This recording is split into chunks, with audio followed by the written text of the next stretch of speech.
Hello, this is Dr. Cole Woolley, and this lesson is called Memories and Emotions. Now, most of our memories come by things that we see. They're imprinted into our brain from our early childhood and as we've grown up. These imprinted memories are usually images. They're not words in a book or paper.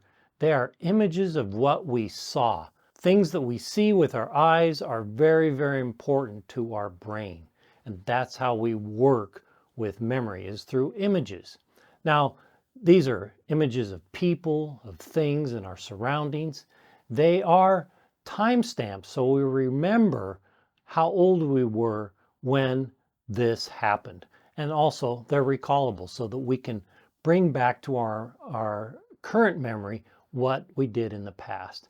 Well, there's our other senses like texture with the touch, sound, and also taste are also recorded and imprinted into our brain. And these are associated with images.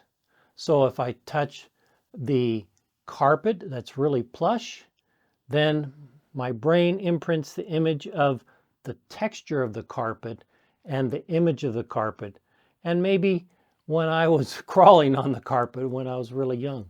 So those are all recallable and timestamped. Essential oils and aromas are the same. These are flavors, might be in foods, whatever. They are imprinted in the same way, usually with an image of the person's face or what we're smelling or the surroundings, and definitely they're time-stamped and recallable. Now, there are many, many aromas that we're familiar with from growing up prior to starting to use essential oils. Most of us smelled or tasted peppermint or spearmint, or we smelled chokecherry blossoms from a tree. Definitely we tasted or smelled the spices of cinnamon, thyme, oregano, nutmeg while we were growing up. Now, other aromas that we're familiar with are flowers. Most of us would get close to a flower and smell it. There's rose, geranium, and we love the smell of flowers. So we're also familiar, growing up, with the aroma of peeling the citrus fruits like orange, tangerine, lemon. These all are aromas that we're familiar with. And then there's also the flavors like wintergreen and spearmint, cherry, vanilla, chocolate. These are all familiar to us, and most of them are pleasant experiences to us. Now, here's how this happens in the brain. We smell something, like in this case, lavender, and our brain will say, well, I've smelled this before and somebody identified it as lavender, so it's lavender. The brain also has this response of the physical response. In this case, lavender triggers a relaxed body. But also the brain recalls, I remember lavender. This is lavender. I really liked lavender. It made me feel happy and great. Well, emotions are connected or associated with all these aroma memories. So the strongest memories usually bring on the strongest emotions too. Weak memory, usually a weak emotion. But in all cases, the aroma memory is associated with an emotion. So fond emotions, fond memories. Unfond memories usually yield unfond emotions. So let's look at how these are imprinted. For instance, here's a young girl that went with her family to a lavender farm, and she was allowed to pick lavender flowers that were maturing. And she picked them and enjoyed the aroma so much. And she knew this is lavender. She felt calm and relaxed, and she enjoyed her experience with her family.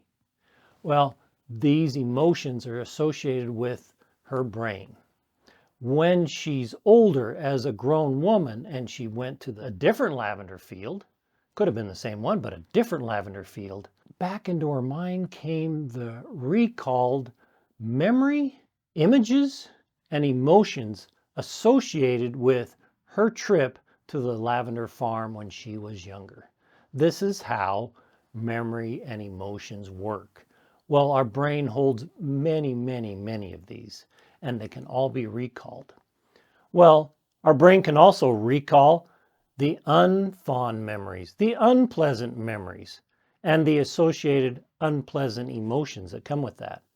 So let's look at just some tasks or situations that typically are unpleasant, like cleaning a bathroom, especially the toilet, or following a to-do list all the way through, or visiting your in-laws, or failing in a sports event. I think almost everybody's failed in some way in a sports event, or arguing with your sibling, or doing math, or taking a test. I mean, tests are probably the most traumatic experience. I still have nightmares about taking tests.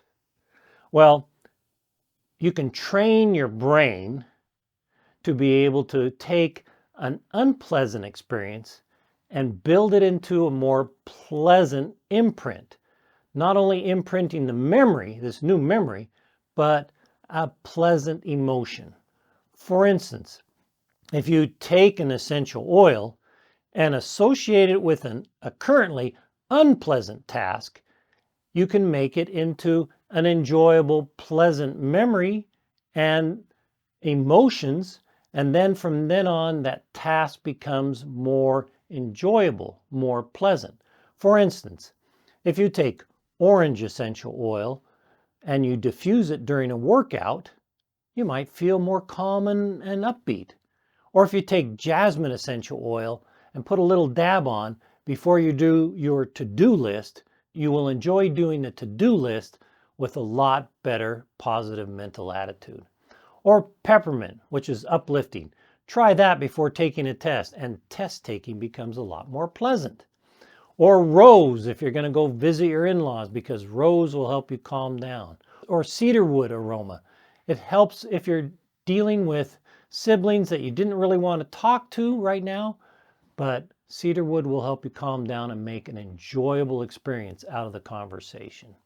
So there's also essential oils that you've never smelled before starting your essential oil experience.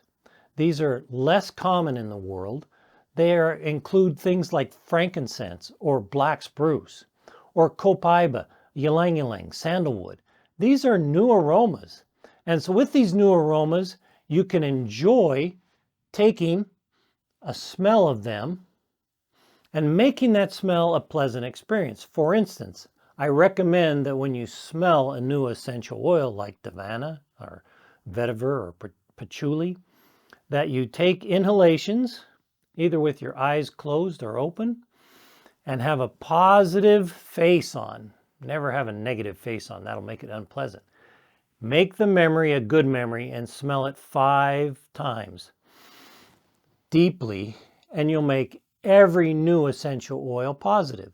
You can even associate one of these positive essential oils with a new unpleasant task. So, my invitation to you is to choose an unpleasant task. Choose an unpleasant situation of conversation or visiting people. Take the essential oil and either apply it on your skin, diffuse it, smell it from the bottle, whatever it might be, and then do the task and do it all the way through and be positive about it. Make the unpleasant task a pleasant one with the smell of the essential oil, and you will have positive emotions for your life. Now, this lesson has been all about memories and emotions. And we've talked about how memories and emotions are connected in the brain for both positive and unpleasant memories, and how to use essential oils to be able to change an unpleasant task and associate it in your brain with it being more pleasant. Now, remember, with essential oils, it's just a drop or two for a better you.